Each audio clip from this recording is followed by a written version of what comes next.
Welcome to the Jeff Knows Inc. Entrepreneurial Podcast with your host, Jeff Lopes. Jeff has over 2 decades experience as a serial entrepreneur, building brands like Kimura from his home basement to a multi-million-dollar global brand that has sold over 250,000 pairs of boxing gloves. Jeff's here to educate, guide, and drive you on the process of bringing your ideas and dreams to reality with the inspiring stories from some of the top business minds. Welcome to episode number 83 of the Jeff Knows Inc. podcast. I'm your host, Jeff Lopes. Super excited to have on today from the UK, our good friend, Nick Bradley. Nick is an entrepreneur, an investor, and a host of Scale Up Your Podcast. We had a great conversation today, everyone. Sit back and enjoy.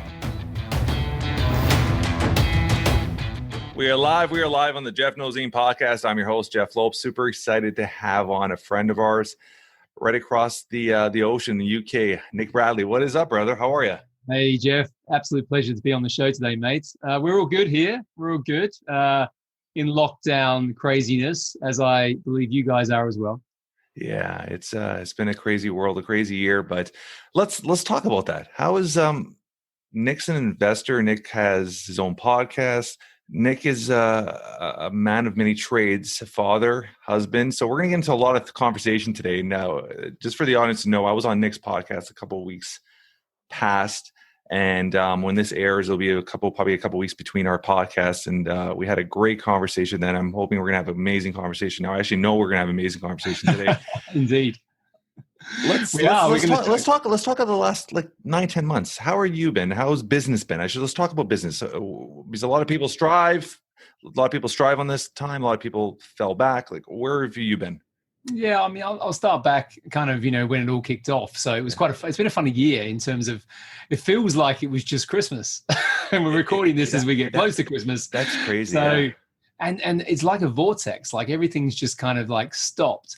So if I go back to the beginning of the year, I do this thing, right, where I plan the year in advance and I have this amazing wall calendar and I try and have it so that I have a really good think of sequences. You do the same. Okay, good. I do the same. And I like to have a mix of different adventures with the family. We love, my wife's into travel. She used to be a flight attendant for something like, 15 years or thereabouts. And so we like to travel, but I also like to go and do my own personal developments. And anyway, so I had all this planned. So that was January. Then February, I jumped on a plane. I went to Florida because I was trying to buy a business down there. Yeah. And talk about that. And that was progressing pretty well. And then I came back and then I literally jumped on a plane again. And this is early March, landed in San Francisco.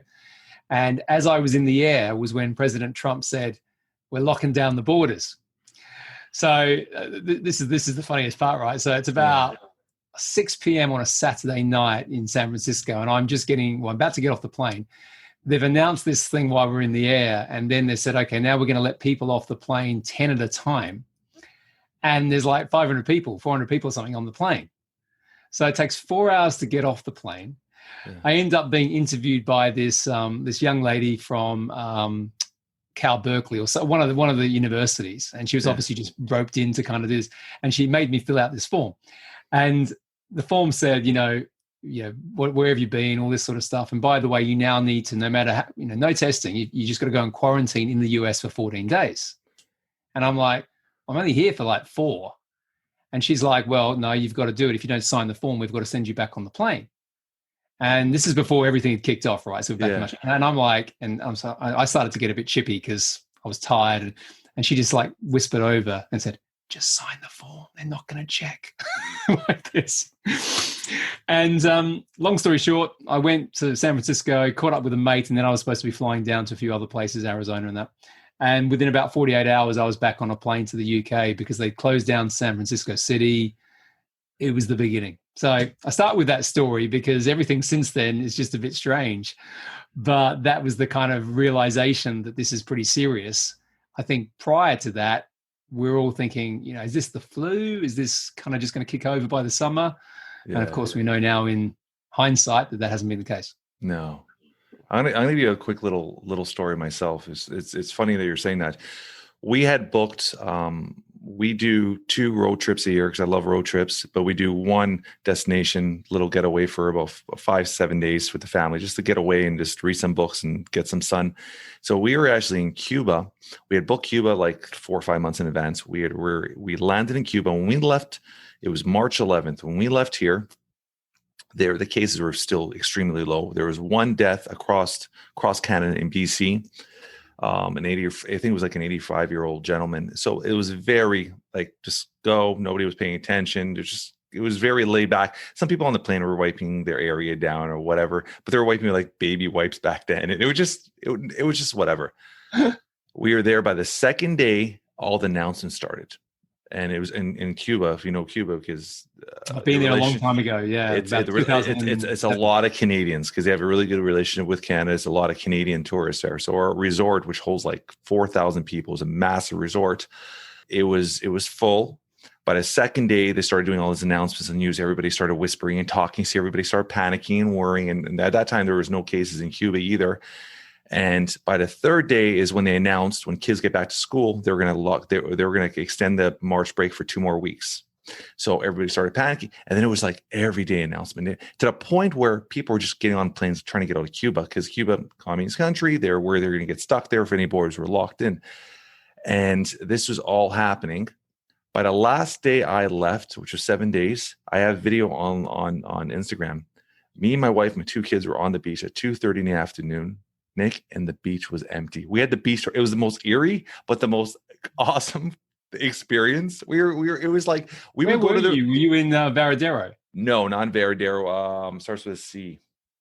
Yeah, I went there a long time ago. We spent some time there, but it's a great country. But I can imagine that's similar to my experience. I mean, San Francisco was a ghost town. You're walking down the main streets. It was ghost town. And when we left on the Thursday, on the Friday, they announced. It had 2 massive buffets. They shut it down to 1 buffet. We were going to the buffet and it was like 20 people in the buffet. It was just the most eerie experience when you get a resort that big and you're pretty much have it for yourself. So we just made the most of it. I'm like, we're going to make the most of it. It is what it is. And then all our friends were calling us being like, do you want us to buy toilet paper for you? Do you want us to buy food for you? And I'm like, oh, I guess so. And they're like, when you get back, there's not going to be any Uber drivers at the airport. Nobody wanted to pick us up. It was all these worry. And then when we get back to the airport, it was like everybody was laid back. There was like 100 Uber drivers. It was like everybody was panicking, but they weren't. It was just weird vibe. We got back on the 18th and then obviously we quarantined and life went on from there, right? So I just wanted to jump that story in, but no, it was a similar experience. Yeah, I mean, what you said there, just to jump on that is, no one's experienced, certainly in my lifetime, no one's experienced this sort of thing. I imagine it's probably what it was like back in the war era, the world wars and things. But obviously we didn't have the media back then in the way we have now. So the way you can create hysteria and chaos is a totally disproportionate thing. It's exactly that. And fear, everything revolves around fear to some extent, how we make decisions, and we can talk a bit about that today. But, I went through, the change curve that everyone goes through. Mine was probably a little bit more rapid through the various cycles because I know how to manage it more effectively. So, of course, the first thing was every single one of my clients in my core business canceled their contracts. I felt like, have you ever seen the movie Jerry Maguire? Yeah. I was, Tom Cruise in that. I had 1 client left. Literally, I had 1 client left. I was calling up all the clients and I was like, so, are you with me? Are you with me? Let's let the audience know what your core business is before so they get over. Yeah, so I've done a few things since. So we'll get into kind of what I'm doing now, which is a bit different. But off the back of my podcast, which is called Scale Up Your Business, I work with entrepreneurs and investors effectively creating valuable businesses. But what that means is going in there and focusing on the strategic and operational growth areas. So I'm not really a coach. I'm not really a consultant, not really an advisor or, a mentor. I'm kind of all of those things combined, but I've built, bought and sold multiple businesses over the last decade. And I've worked for 10 years in private equity, just knowing exactly what needs to happen to create a business that is so valuable that others want to buy it. And that usually creates an event for the owner where they can retire financially free. Your exit strategy. You're building essentially a business, building an exit strategy. Yeah, I focus on the last part. So if you think about startup as, the beginning, it's creative, it's fun, but it usually hits a period which we call scale up, which is where there's more complexity. I come in at that point and usually ride all the way through to the exit. And I only work with businesses that have the ambition to want to sell at some point, usually within a 3-year window. Yeah. So, of course, all of my clients who have businesses that had that runway or had that projection, everything was disrupted because their ambition to sell in a time period was now no one knew what that was going to become. Yeah. So that's why a lot of them, and one of them in particular, a guy called Kieran, he's got a number of businesses in Spain. And I remember he called me up and said, everything's just fallen. Like, because he's in real estate, as I said, and a few other, everything revolves around real estate. Yeah. And everything stopped. And so he was like in damage control. But then I had other clients, and I have since had, pretty damn good year. And that's been because a lot of people who have got businesses that are really transforming things, leveraging the opportunity that has been brought around with COVID, they've needed help with fast growth. So I've kind of had the two ends of the coin. Yeah, exactly. Do you find a lot of businesses is when shit hits the fan like it has in the last 10 months, the true entrepreneurs just scale up? I saw different experiences that people had, back to my point around fear. So I saw, and I think what we all learned about this last, 6 to 9 months is how we show up, through adversity. So, I learned some stuff about how I do things that I probably didn't realize or appreciate before. But, I saw some entrepreneurs went into hibernation, and for probably, if I'm not being judgmental, but for probably too long. Yeah. And there's a point where I think everyone has to go through their own, levels of understanding the emotional side of change. Yeah. But there's a point where that becomes extremely risky. So I had that. And then I had other entrepreneurs who just wanted to jump to the front and pull everyone through, and, we're going to beat this thing and all of that. And, and there's every possible permutation of those two characteristics or those two personas along that journey. Yeah. So I don't think, to your question, I don't think all entrepreneurs did what you did, and to some extent what I did. Yeah. I think there was a very big mix depending on what was going on for them at the time. Yeah. So with your new client base, let's go through some of the experiences. How have they scaled up their business, and how have you assisted in scaling up their business? Yeah, I'll give you some examples because there's some really amazing stories that have come over this period. So one of my clients who was on one of my accelerator programs, and I used the word hibernation before, he was the example that I had in my head when I was mentioning that. We lost him off the accelerator program. So, the accelerator program was going for about 6 months, and he just didn't show up for, one of those months or 2 of those months, I think it was. Yeah. So I remember having an hour conversation where it was like a virtual shaking of the guy. Like, what are you doing, mate? This sort of stuff. And I didn't think I'd got through to him because he was still all over the place. And anyway, about 6 weeks later, he calls me up and he said, "You're not going to believe what's happened." And I was thinking he was closing his business. I said, "You've closed your business, right?" And he goes, "No." He goes, "I called up the factories." He's in a retail business. "I called up the factories in China, and I produced a very specialized mask," because he's kind of in this, he makes clothing for cyclists, really quite interesting stuff. Anyway, he put the masks on his website, did all of this within 4 weeks, sold out, generated an extra 300 grand's worth of revenue. And the main products that he was selling on his website also sold as a result. And I'm now mentoring him effectively. We're coming up to the end of the year. He's tripled the size of his business since that phone call. And that phone call was around May. Yeah, I love that. So that's one. And scaling.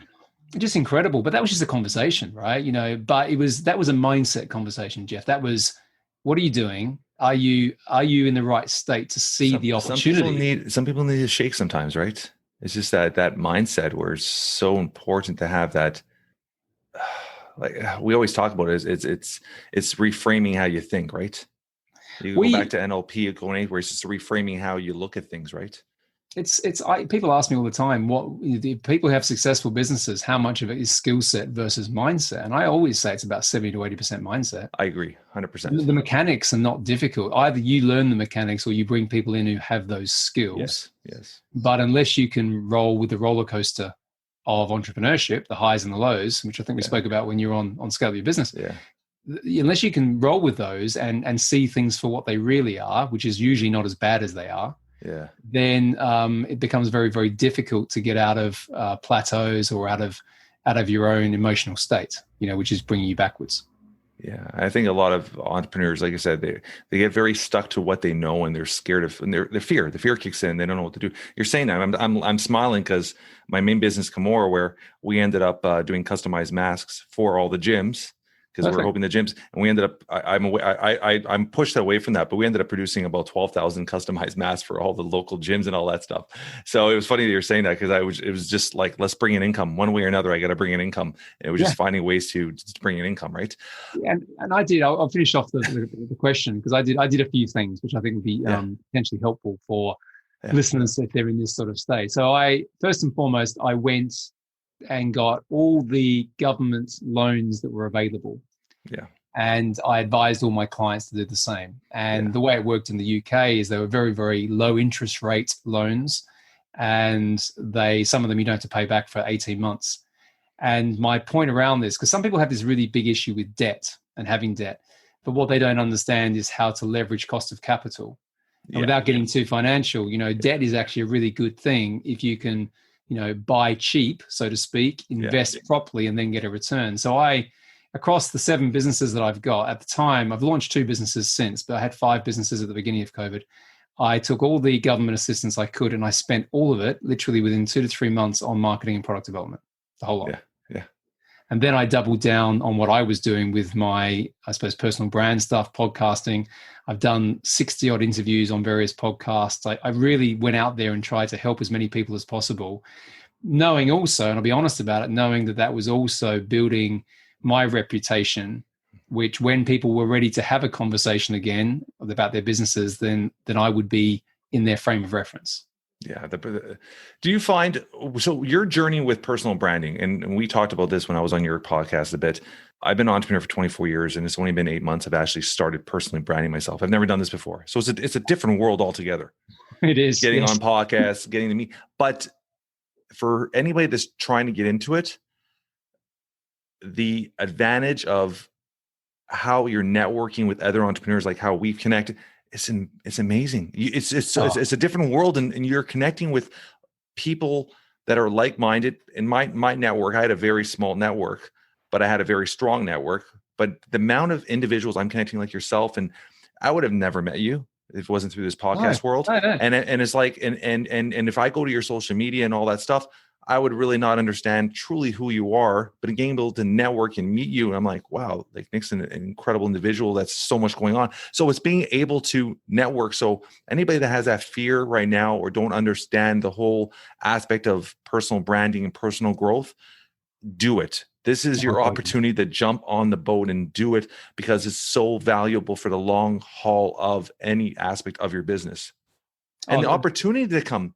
Since I've been doing this, I've had 2 business owners, because my background is branding, and 2 businesses that I saw that were that actually individual that I brought on my podcast that were struggling, I could see, with some new adventures, and I've started helping them, and they've actually passed a chunk of their little business to me that continued the growth. So I'm actually getting things out of our networking as well, which is incredible.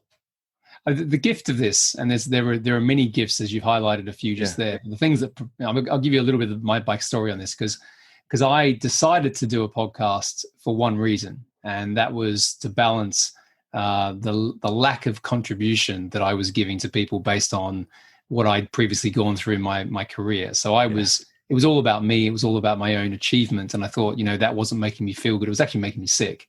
Okay. And I realized that I needed to help more people. And I thought, how can I do that at scale? And then I had a mentor who suggested the podcast. Yeah. But here's the funny part. I sat through a 3-day course with him where he was talking about how you do it. So I thought, I'm going to do this properly. I'm going to go and find someone who's got a very successful podcast. I'm going to learn how to do it. And that was everything about what do you call it? How do you structure it? All those things. And then this was in the October of 2018. Yeah. And I didn't launch the podcast until March 2019. Yeah. And so the question is, what did you do for those 5 months? I procrastinated. I just sat there going, I don't know if I want to do this. And I don't know, I can't remember actually, Jeff, what the catalyst was to I think it was probably January or February when I started to think, actually, I better do some recordings before launch. And then I did it. And since then, as I said, I've launched another couple of businesses off the back of it. I've got partnerships with people all over the world. I've got friendships with people I would never have met. Probably the hardest part, the thing you don't expect is that you're going to make all these great relationships. That's great. The thing that's been really difficult, as I've done this now for 18 months, is I can't get back to everybody who reaches out in the way that I would expect myself to do. Yeah. You've just got to be so considered with your time, because the more you raise your profile, the more people obviously want to connect with you, which is brilliant, but you've got to be careful not to lose the personal touch, but you have to work that out. Yeah. I love that. That's a very important part of it as well. Do you find even the networking aspect where I find a big part of networking is not just the networking with us, but it's also the relationship building with other entrepreneurs. So I try every week, and it's funny because as we're talking, I'm just thinking of somebody in the UK that I'm going to, after we hang up here today, I'm going to connect you with them. But cool. I'm always try at least once or twice a week to find entrepreneurs that I've met that I think will mesh or be able to, even if it's not on a business level, on a friendship level, or on a spiritual level, on a mental level, we'll connect, and I connect them together. Oh, and I try to do that on the thing, because I find those connections actually work better over the long haul, because if I connect you to another individual and you guys become best friends, in 5 years down, you're always going to remember who connected you. Oh yeah, well, it's that paying it forward piece, isn't it? So it's so incredible. So a lot of entrepreneurs, I always tell them, it's not only building networks. I tell everybody you should connect with 3 individuals on a weekly basis that are either where you want to be or in the same level going to where you want to be. So just connect with them, talk to them, say, hey, what's up? This is who I am. Connect with them. That's the great world of social media. And then I say, in your network, try to reconnect other individuals at least once or twice a week, and just build, and your network just keeps building and building and building, because that connection is going to turn around and be like, hey, you know what? I have a friend that Jeff could connect, and it just keeps building and stuff. So like that, I think that's very important. Right. And I love I love how you've structured that. Again, it takes a bit of discipline to have that. I mean, I probably do it a little bit more intuitively, because I'll give the listeners a couple of examples of things that have happened. So I had a guy called Jay Abraham on my podcast last week. He's pretty prolific marketeer, certainly just a little bit. He's been going around for a while. His book, which I'm reading at the moment, is like 30 or 40 years old, and it's pretty relevant today. But I was introduced to him by a guy called Steve Sims, and Steve Sims has worked for Google because he's called the Wizard of Oz. I think Forbes called him the real life Wizard of Oz because he does these amazing things with Elon Musk, and he takes people down to see the Titanic on the seabed. Yeah. And he came on my podcast. He connected me to Jay, and those things. And we're now, Steve and I are good friends now. I had a person yesterday who might join our business, wants to come and run part of it. And she connected through another network that I met through putting myself out there a little bit more globally through media. Yeah. And then I've got friends all around the place now. So when I next get over to the US and Canada, I can come to you. I can see my friends down in the US. And I've got pretty much people in every city I can go out and have a drink with or have a meal with, which I didn't even have 18 months ago. And I know the conversations are going to be amazing. Yeah. You know what I mean? So it's it's bizarre. It's bizarre how that I sometimes pinch myself thinking, what was life like before this? Because it wasn't like this. No, it wasn't. and I think it's just like I said, it's given us opportunity to grow, but also sit back and breathe and see this all and understand it all and learn it all. So this pandemic, like I said, it's affected a lot of people, and you don't want to not just put that aside. It has affected a lot of people, but the ones that have taken the grasp and pulled it in on a business level or on a personal level, it's something that we're going to keep growing on for years and years. That aspect of what we learned, right? Oh God, I wouldn't stop doing this now. And the other thing, in terms of back to your business question, is because I buy and sell my own businesses, and a lot of that is built. It's not like the businesses that I acquire are plastered on a website somewhere.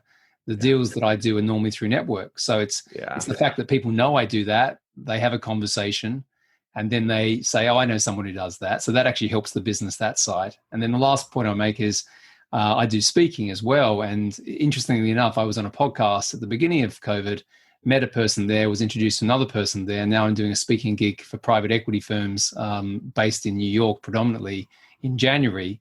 And all of that came out of, this kind of circle of relationships that have been formed from doing this. So do you play around a bit with real estate as well?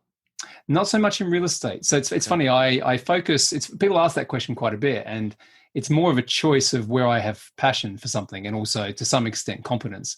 But when you buy a business like I buy, which is normally a good business but hasn't been properly leveraged or optimized. So the way to think of it is car washes in Austin, Texas, or there was a bridge building business in Florida. And we also looked at some landscaping businesses down there.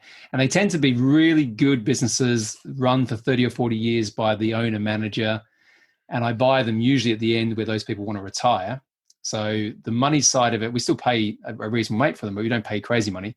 Yeah. And most of them have never even thought of having a website, or if they have a website, it's got typos all over it. And you kind of think, all I've got to do is just do a little bit of progressive marketing here. Yeah. You see where I'm going? No, so very much. Yeah. I'm doing the scale up job that I do for a client, an entrepreneur, but I'm doing it as the owner of these businesses. And you can make quite a lot of money out of that. So it's like buying a house, my point, that's falling down. You can see the potential of that house just by putting some paint on it or fixing the floorboards. Yeah. And all of a sudden, you've got something which the asset value is significantly higher. Yeah. And I love what you're saying with the networking and building yourself in a way that people, or you're the go-to when it comes to something like that. People recognize you and you get first bids at it or whatnot. I mean, out of 6 of the real estate deals I've done in the last 3 years, 5 of them have been all private deals. We've done our own contract, and it's just people saying, "Hey, Jeff, I know you do this. Here's an opportunity. Do you want to jump on it?" So they come like that, and it works for any business, right? So when you're looking for these companies and these businesses like a landscape or a bridge, you said a lot of it's just word of mouth, or are you out there going searching for these? Yeah. So what I found, one of the things we didn't talk about when you were on my podcast is we didn't talk a lot about leverage. We talked a little bit about how we manage our time. Yeah. But I'm really disciplined about that, and so I have 2 principles. Yep. So one is I only really want to do the things that I love doing and I'm good at. Okay. And I want to leverage everything else. Yep. And what I've done in answer to your question around buying and selling businesses is I have people sourcing deals for me all over the world, predominantly in the US and the UK.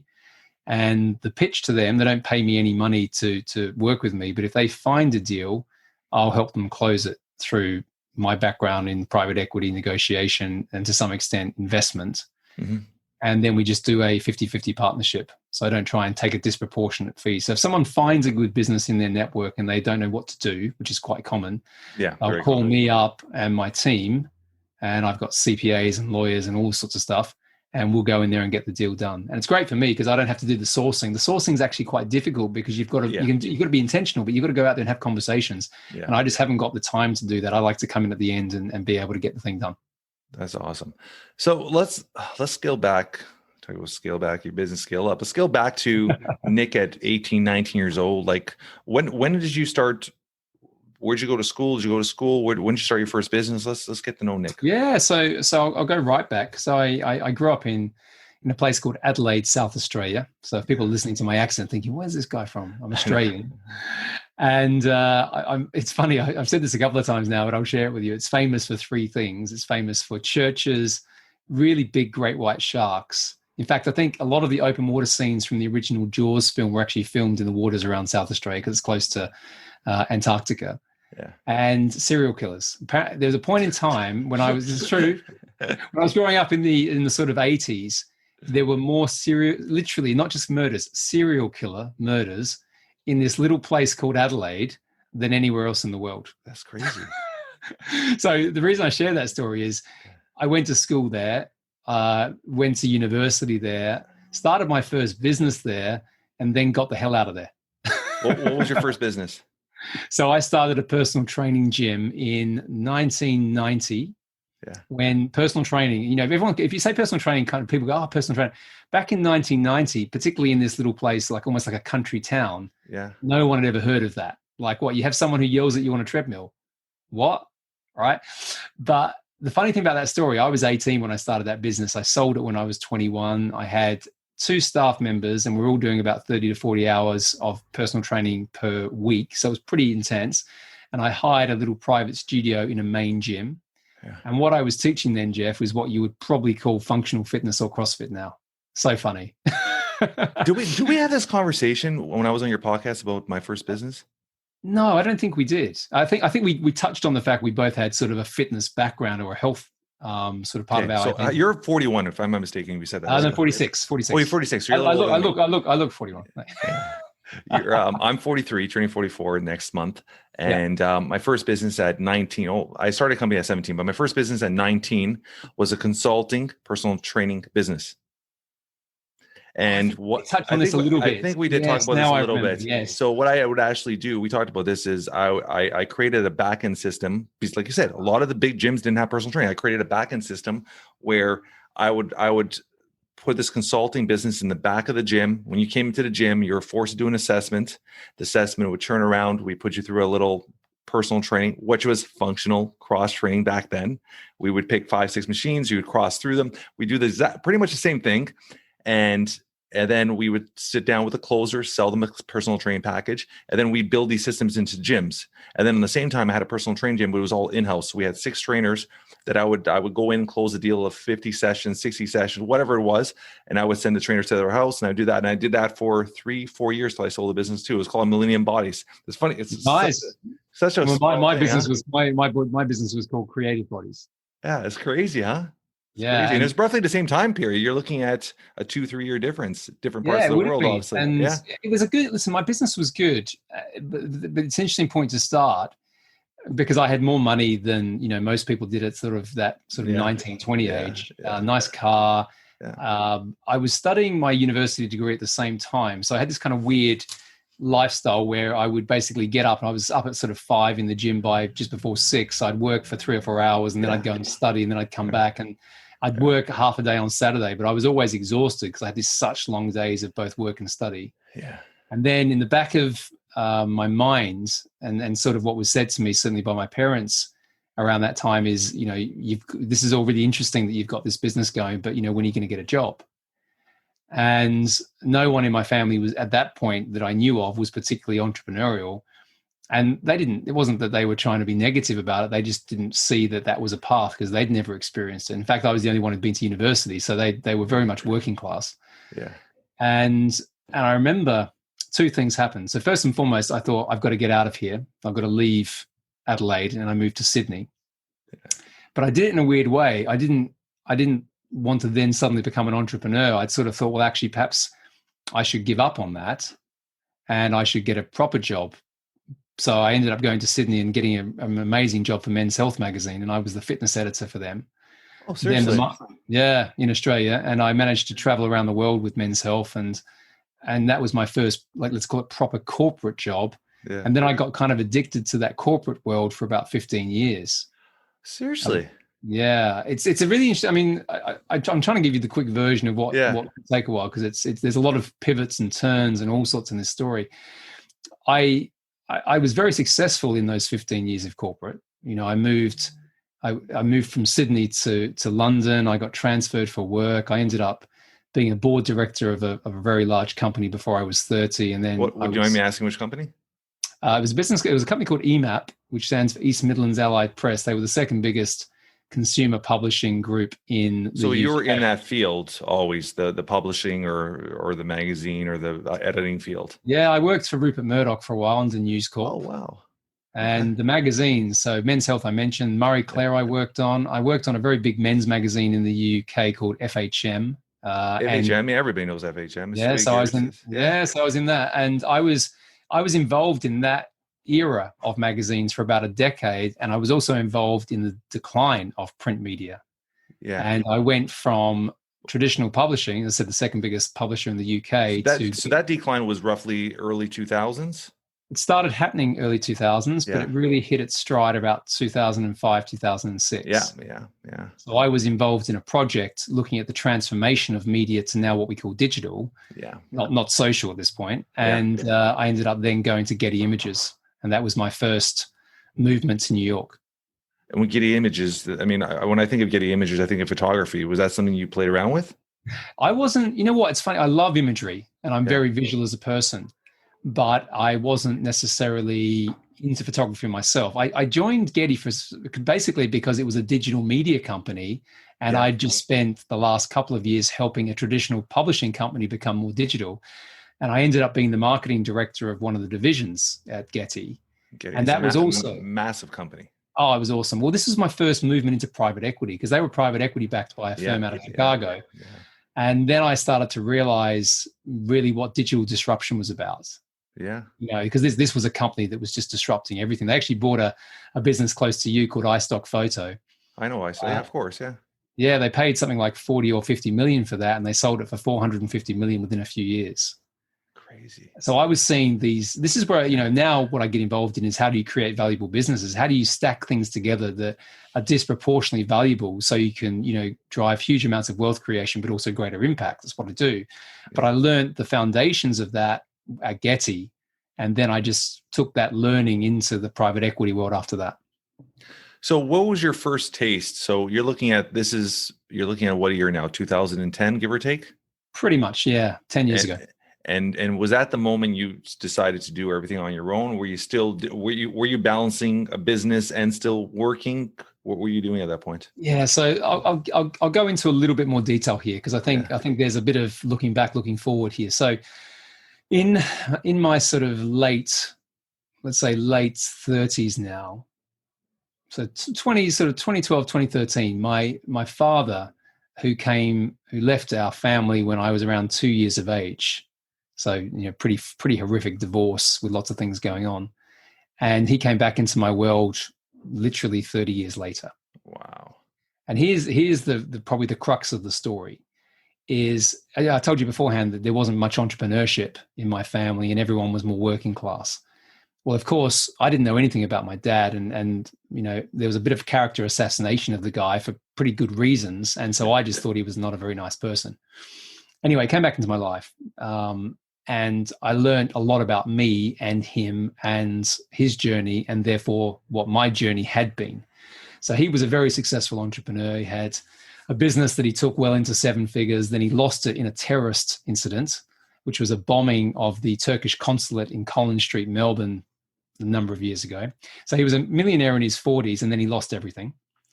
Then he started again another business and became a millionaire again in his 50s. And then I met him in his 60s.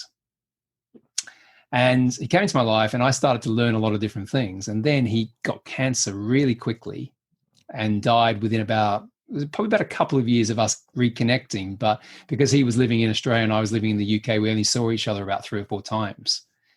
And I had this real epiphany, real wake up, which was first and foremost, I'm actually really an entrepreneur. And even though I was successful in corporate, I was successful on the edge of it. I was successful because I just say to everyone what I thought.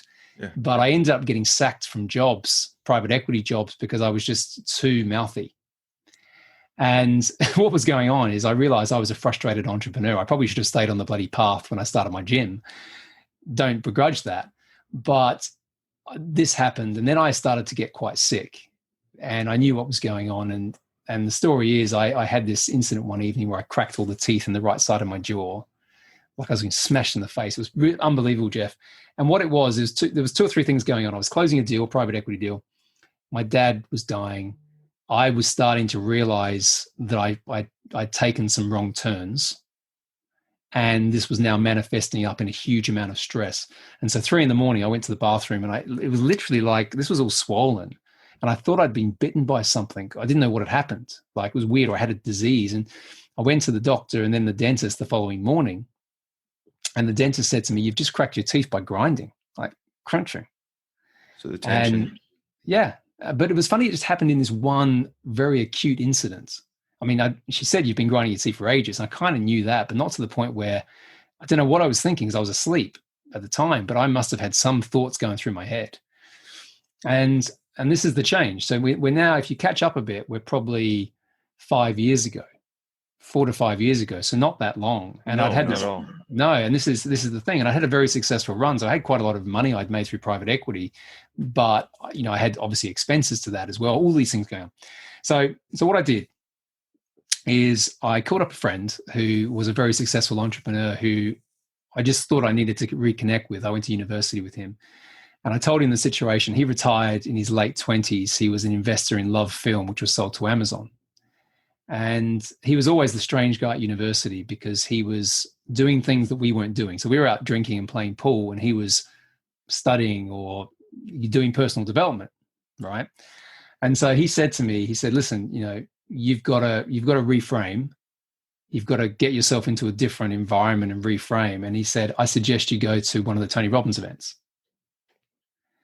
And I'd read some of his books, but I hadn't really connected with it. I kind of knew, I thought it was interesting, but I'd never really connected. But I thought, what the heck? So literally after that phone call, I watched this Netflix show with Tony Robbins with my wife, and we thought it was quite fascinating. It was a movie.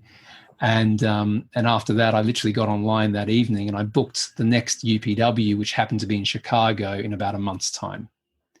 And I went to that. It was the best thing I could have done actually for what I needed, because I just hadn't had the exposure to this. I actually had some time for myself and thinking I hadn't done that because I was scared about it. And I came back and I made the decision on the final day in Chicago that I was going to quit everything. But I wasn't stupid enough, and I say that with respect because I know a lot of people do this, to go and burn all the boats because I had private school fees and expensive cars. Yeah. So then I literally created over the next 12 months a whole new design of my life. And I had two lists. I had a personal development list and I had a professional development list. And I decided to invest in mentors, programs, reading, just reprogramming myself a lot, as much as reframing. Yeah. And then I kept doing the private equity job, started the podcast. All these sort of things happened over this couple of years. And I decided that the day that I'd built the infrastructure and I was ready to be able to do this on my terms was the day that I would quit. So I made the decision early. I wasn't going back.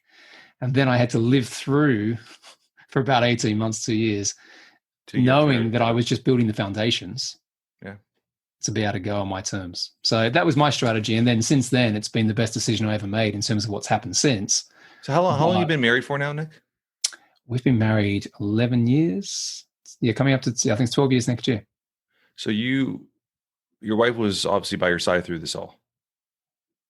The whole time. How did that affect your marriage? Do you mind me asking? I think what was funny is I didn't tell her everything. Yeah. So what I mean by that is I was waking up quite a few mornings before the teeth incident. And, I don't know if you've ever had this. You've ever had like a recurring question? This question just pops into your head all the time. And the question that kept popping into my head all the time is, are you happy? Yeah. Just all the time. It was like this, like knocking on my, like boom, boom, boom. Are you happy? Are you happy? And I knew the answer to that question was no, but I kept trying to pretend that that wasn't happening. Yeah. So I think she knew that I needed to do something different. But the thing that was probably upsetting me the most was, we had two young girls at that point in time. I wasn't really there and certainly not present. Yeah. And I could see that if I didn't fix myself in terms of me being happy and congruent with my values and my standards, if I didn't go away and do what I did, I don't think I was going to be effective. If anything, I don't think it was a depression. I don't know. It was definitely something pretty dark, because if I kept doing that, I just didn't feel free. Yeah. Yeah. And it's crazy. I'm sure from the outside world, it would be hard to detect from your surroundings, your obviously your peers and stuff like that, right? You're just flowing every day, doing your thing, right? Oh yeah. As I said, we had at one point we had two Porsches. We had house, $1 million house, private school kids, amazing holidays. Yeah. So it's not woe is me sort of stuff. But I suppose the lesson to people listening to this is, I actually think things catch up with you. And I think we all have a purpose in life, or we certainly know what we get passion from and we enjoy. And you've got to spend some time finding that. And I honestly believe if you find what you love doing, you'll put more energy and effort into it, and you'll be successful both commercially and how you feel. Yeah. But I wasn't brave enough to confront that until, my father came back and I had that lesson or that awakening. Yeah. I had a gentleman on the podcast this week. We actually just recorded it. It'll be live in a few weeks. And we actually just had this conversation about hump day, and a lot of people, you always hear that, live for the weekend, and he absolutely hates that. He just went on a rampage about that, and we started laughing. We're talking. He's like, he goes, and it's true. I'm like that. Like, I wake up Monday and I'm like, let's go. I can't wait for this week to happen. Let's go. And he's very much like that too. And he's like, he absolutely hates when people are like, oh, I can't wait. It's Friday. I got one more day to the weekend. We can relax. Because if you're living that life, you're truly not living your passion. You're not truly living what you love to do. Because if you actually wake up every day and love what you're doing, there is no weekend. I'm finding that balance between family and business, but it's also finding that passion. Wake up and I'm excited what the day brings, right? And I think that's that epiphany. That's the moment in your life when you just like, I got it, right? Most people, and again, I don't want to sort of say that this is the same for everybody, but most people know what we're talking about here. Yeah. But they're too afraid to do what it takes to go down that path, because I don't believe that, let's say, for example, you've had the security, and what is job security these days, particularly as we talk about this post-COVID, but let's say you have had the security of employment. You have no control over your employment. You're at the whim of the employer. So you've got no control over your income, really. You think you have, but you haven't. But there is a point here. I don't think people get lucky in terms of, they suddenly quit their jobs and then all of a sudden they're making, 3 times what they were in this amazing entrepreneurial journey. Because you and I know it's not like that. No. And there's a painful piece of uncertainty where you really have to question lots of things, and you have to go through that, almost darker period, because you have to go through that before you start to see the reward of those things. So if I think about the journey over the last 3 years, what have I done? The routines and habits of how I live my life now, and the things that I put focus into, and the stuff that I've learned, the discipline around that's not been easy. No. Yeah, there's sacrifices, but the rewards that have come from that and continue to come, and I can now actually see them compounding a few years later. Yeah. I kind of think, wow, it wasn't that bad. It was tough, but it wasn't that bad. I wish I'd done this a bit earlier. Yeah. Do you mind me? I'm going to go back to that and I'll explain why. Your wife, is she part of the business? Does she have her own job? Like, what's her level of involvement with what you do? Yeah. So we, as I said, back to our companies, we have a number of different investments. So our main company is called Bradley Holdings and Investments. It's our family office. And so she launched a business back around 2012, which is a really good, amazing actually, family travel blog. It's called Flying with a Baby. And she did that because she did 12 years as a flight attendant, 12 to 15 years. And then we had our girls, and she wanted to kind of still stay connected to that area because she loves travel. Yeah. And that blog ended up, becoming an amazing business off affiliates and all sorts of other things. Seriously. And she created this. And that was still doing very well up until the beginning of COVID. Yeah. And it's sort of, I wouldn't say it's dormant. It still makes a bit of money, but of course people aren't traveling. Yeah. So she's launched another business off the back of that, which is focused on family travel in Orlando, actually, because we've got some connections in Florida. Yeah. And we also launched an Amazon business, an Amazon retail business that she runs. We launched that in August. What type of items are you guys pushing through there? She focuses on toys, and what's the other area? Definitely toys is one of them. She's probably listening. She'll probably yell out in a second. So she has entrepreneurial juices as well then. Yeah, she's very creative and loves to do what she loves doing. So she's actually got quite a lot of that. I tend to sort of focus more on the structure and the financials, because that's where I like to play. But across our businesses now, and we've got other ones that we potentially will start as well. Yeah. It's a mixture of different things, but she's very involved in it. The hard part of it, and we spoke about this when you came on Scale Up Your Business, is how we then manage the time with the girls. They're 9 and 6 and they have their own needs. Yeah. And I don't think, if I'm really honest about it on this conversation, I don't think we're as intentional there as we could be, because the season we've been in at the moment is just making sure that we've got these things working. There's a point in time, and I know this is a bit of a juxtaposition. There's a point in time where everything's more effective and you have more time, but once that happens and the kids have grown up, and we're always, I think, managing those dichotomies. Yeah. I think it's just sitting back and restructuring. The simplest way to look at that is schedule. Just schedule, finding time in the schedule.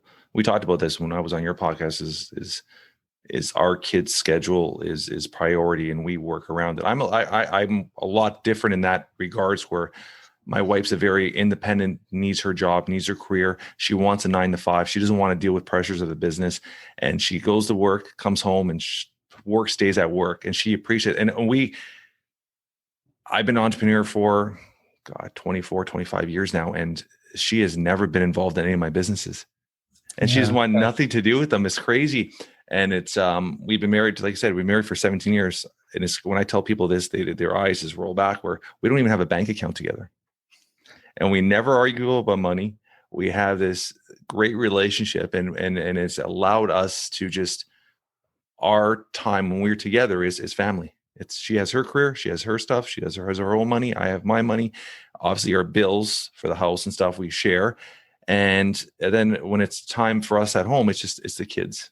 That's our main attention, is the kids. And we structure that around, it all happened, not when my daughter was born, it was actually happened when my son was born, when we went through all that stuff we had talked to on your podcast. So we've learned to just focus. Hey, when we're home. This is our time with the kids. And when we're out, we'll worry about our careers and build our stuff on our own things. Yeah. She's been supportive like that, right? She's always been supportive.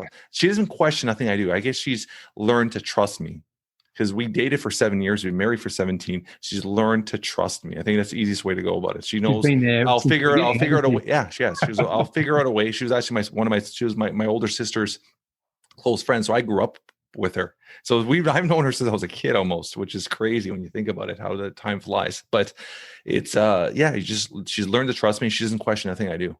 And I think having that backbone from your wife or your spouse or your significant partner is so important for you to succeed. Because if you got to come home and question if they got your back or if they're there to support you, that's another podcast altogether that could really disrupt. I haven't had that at all in terms of that worry. Yeah. For me, it's been more about just the transition of something which was so pivotal for us, and we built our life around my private equity career. Yeah. And the choices, that's why, as I explained to people listening, the choice to burn the boat, which is the romantic expression that you just kind of come back and you quit everything, and as much as I would have loved to have done that, certainly psychologically, it was definitely what I wanted to do. It wasn't practical. Yeah. And I think sometimes people say to me, "Oh, listen, should I just quit?" And I say, no, I mean, you make a decision. There's a difference between a decision and when you choose to act on it. Yeah. And if you know that there's a time delay before you get the benefit of that decision, you've just got to manage your emotions and your state through that and be considered. Yeah, because there's a lot of, you always see certain shows and certain things in the media. And I'll give you an example, like they're in the US and Canada, they have Dragon's Den, Shark Tank. So I'm sure you're familiar with those TV shows. Yeah. And they'll get an entrepreneur on there with an idea and they're like, are you ready to quit your job to do this? If you're not, we can't invest in you. And I think that puts the wrong perspective on stuff, because you're not, when you have family, you have kids, you're not going to put your family at risk. You have to balance it, exactly what you did. You have to balance it out. Put that decision in your head, lock it in, write it down, visualize it, know when it's going to happen, but now have the target to get there. Don't put your family at risk. I never want an entrepreneur to put their family or their stuff at risk. I understand when you're in a situation, you got to hustle more. Great. But you can hustle just as much knowing that you could, if you got to work later nights, you got to wake up earlier, get your ass out of bed earlier, do what you got to do. But obviously don't put your family at risk. I love how you did that, which is smart, and obviously is paid off for where you are right now. It was just the way, and I just want to, make comment on that. It's just the way I chose to do it. And the counter argument, if there is one to that, because I saw this there's a really fantastic YouTube clip of Arnold Schwarzenegger talking about plan Bs. He said, I don't believe in plan Bs and all this sort of stuff. And I'm like, yeah, I can get that, because like when you don't have the safety cord, the parachute, you're forced to be in a position. But I think sometimes the problem with that is if you're forced to be in a position and it's fearful, that can actually take you out of a resourceful state. So the way I like to do it, and this is just me, work for me, is I called it being strategic. I'm not going to rush. I'm just going to be super strategic. I'm going to build the plan. I'm going to be methodical. I'm going to put in the work. And I'll leave you the funny part of the story. So when I finally stopped being paid in some capacity by private equity firms, so I had different things I was doing, but when I sort of really cut the cord and now everything is my own income, my companies and all that, I'd actually had 3 dormant companies ready to go. So I wasn't working them, but I had people working them for me. So I was just the investor. Yeah. And I'd launched the podcast, and the private equity firm I was working for said, they started to get a little bit funny when my social media started to pick up. Yeah. And the chairman at the time, he was saying, "Oh, listen, it's okay, but just don't be so prolific, right?" And I, of course, ignored that and started doing more and more. And then there's one day he calls me in, and he goes, I knew this was coming, and he goes, "I want you to quit the podcast." Right, and it had already been number one in the UK at this point. And in my bag, I had the letter. Right, I'd written the letter 3-4 months ago. Pulled the letter out, just put it on the desk, and said, "I was waiting for this day. I'm done." I love that. I love that. So funny. My wife knew too, because I said the day that they forced me to stop the podcast, which was starting to build, and I knew then I had more certainty in my mind that this was going to really turn into something as it has. I thought I knew my decision was validated, qualified, and so that's how I did it. I love that. I got a question I always ask. I don't have nothing structured, but I always ask one question at the end to all our guests. If you were to pass today with your loved ones, your closest relatives, your closest friends, how would you want to be remembered in a few words? Oh, it's such a powerful question. I think, I know that I want to be someone who is brave enough to face various challenges and have the resilience to be able to push through. And I'll kind of leave you with this. I have a saying that I created a few years back when I was going through this. And the saying is, be grateful, be brave, have faith, and show up.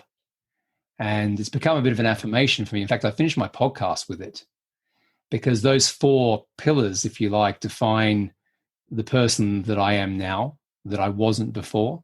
So grateful for everything that I have in my life, brave enough to make the tough decisions when they have to be made.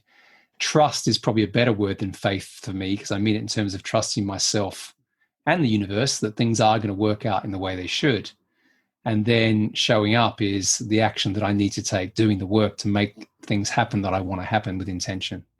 So I want to be known for those principles and someone who made a difference to the people, whose lives I was lucky enough to be involved with. I love it. I'm going to put on all our show notes how to get a hold of Nick and follow him on social media, get to his website. If you're a company needing to scale up, Nick and his team will be more than glad to talk to you, I'm sure. Yep. And thank you, brother. Is there any last things you want to say to our audience? No, just to sort of say that the conversation that we had when you were on Scale Up Your Business was amazing. I've enjoyed this today. Your questions are incredibly insightful and well thought through. And I can see why you've had the success that you've had in such a quick space of time with the podcast. So I'm very grateful to have the opportunity to be on your show today. Thank you so much, brother. This is awesome. That's a wrap for today. I want to thank our guest, Nick Bradley, for taking time in his busy schedule to be a guest on the Jeff Knows Inc. podcast. If you guys enjoy this podcast as much as I did, please tell your friends, tell your family, spread the word. We're trying to build something special here. If you could, please leave us a review. We always love spending time reading the reviews. Until next week, guys, keep moving forward.